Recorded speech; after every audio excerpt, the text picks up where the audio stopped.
This visit brings us to the sixth principle of success, without which the five principles I have given you previously would be useless. It is the principle of self-discipline. Self-discipline, as I am presenting it to you here, has reference not only to your mastery of negative habits, which stand in the way of your success, but more particularly to your development and enforcement of the positive habits you will need in order to avail yourself of the six assets you brought over with you in that sealed envelope I mentioned in our first visit. Now let me give you a list of the more important things over which you will have to exercise self-discipline before you can embrace and use the great master key to riches. 1, you will have to gain mastery over your tongue by acquiring the habit of thinking first and then speaking after you are sure that what you say will benefit you and not injure others. A loose tongue often is one's greatest liability. 2, you will have to exercise self-discipline in mastering the common tendency to strike back at those at whom you have a cause, real or imaginary, for a grievance. You must remember that everything you do to or for another, you do to or for yourself, because your every thought and every act which benefits or injures another person comes back to you in kind, greatly multiplied. So, if you feel that you must slander another person, do not speak it, but write it. Write it in the sands near the water's edge, then move away from it until the tides have flown. 3, you will have to exercise self-discipline over all of your emotions, particularly your emotions of love, hate, fear, and sex. These are the big four of your emotions, and they can make you or break you according to the extent of discipline you exercise over them.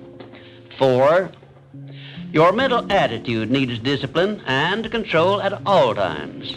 Lacking this discipline, it can, and it often does, drive away friends, destroy opportunities to get ahead, brings on physical and mental illness, develops stomach ulcers, and makes peace of mind impossible. 5, I have reserved the emotion of sex for special mention, because failure to exercise self-discipline over this emotion probably heads the list of all the causes of personal failure. The emotion of sex is the most powerful of all emotions, and it is nature's great creative instrument with which all species of living things are perpetuated. The proper means of self-discipline of the emotion of sex is transmutation, the control and direction of this great emotional feeling toward the attainment of worthy purposes, such as the fulfillment of one's major purpose in life. The great leaders, artists, orators, industrialists, and professional people have learned the art of sex transmutation through the proper system of self-discipline. Because of the delicacy of the subject of sex emotion, I am limited as to the information I can give you about it on this visit, but I have covered the subject much more in detail in some of my books. And 6, your stomach also needs discipline through the proper habits of dieting and fasting, because information on dieting and fasting should come from your own doctor. I will not go into details concerning them, except to call your attention to the need for knowledge on this subject. Personally, I attribute my sound physical health mainly to the habits of dieting and fasting, which I have developed through the years. And 7, you will need to exercise self-discipline in relation to religion and politics, because our country, which is the most acceptable form of society civilization has yet produced, is made up of people of varying beliefs in connection with both of these subjects. To be happy and prosperous in our country, we must learn to live and to let live, to give others the privileges we ask and demand for ourselves. And this often calls for strict discipline over self.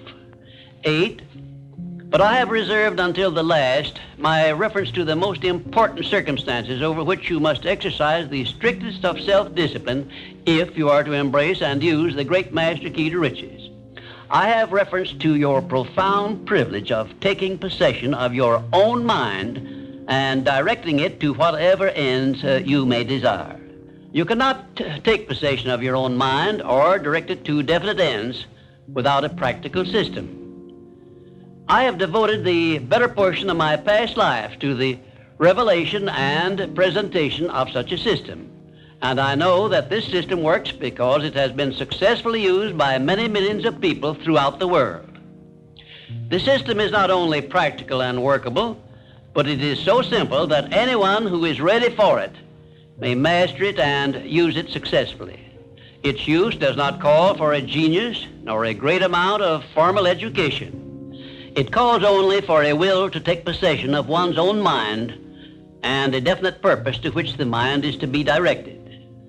Self-discipline by Thomas A. Edison made him the world's greatest inventor, who revealed to mankind during the first half of the 20th century more of nature's secrets than had been uncovered during the entire previous history of civilization.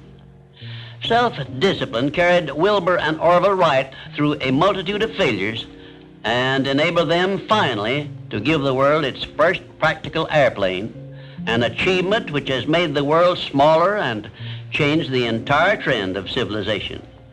Self-discipline helped Helen Keller to triumph over deafness, blindness, and dumbness, a combination of afflictions such as most people never experience. Self-discipline helped me to carry on through years of heart-aching discouragement and defeat and give the world the first practical philosophy of success based on the know-how gained by hundreds of men and women who spent a lifetime by the trial and error method in discovery of the principles which lead to personal success. Self-discipline is among the top-ranking features of all the great religions, including, of course, the Christian faith. And there are some people who believe that our major purpose on earth is that of developing wisdom through struggle and self-discipline. One thing is certain: no one ever becomes very wise without the aid of self-discipline, and no one ever finds peace of mind and happiness without the strict exercise of self-discipline. Self-discipline is the only means of transmuting sorrow into faith.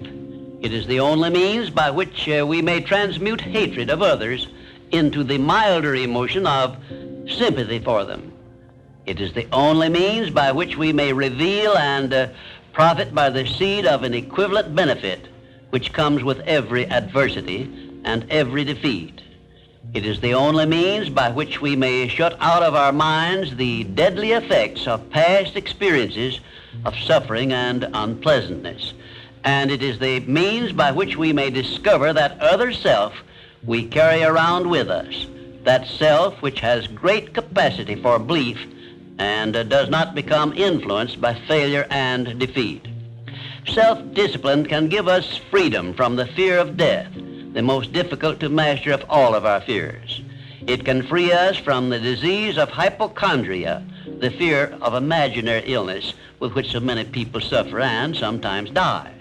Self-discipline is the means by which we may think our own thoughts, live our own lives as we wish to live them, and remain forever free from the evils of fears and limitations which we have inherited from the dark ages before the dawn of civilization.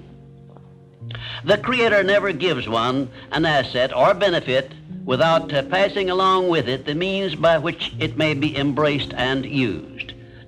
Self-discipline, therefore, is the means by which the Creator provided us with a method of embracing and using the only thing over which we have unchallengeable control, the power of our own thoughts.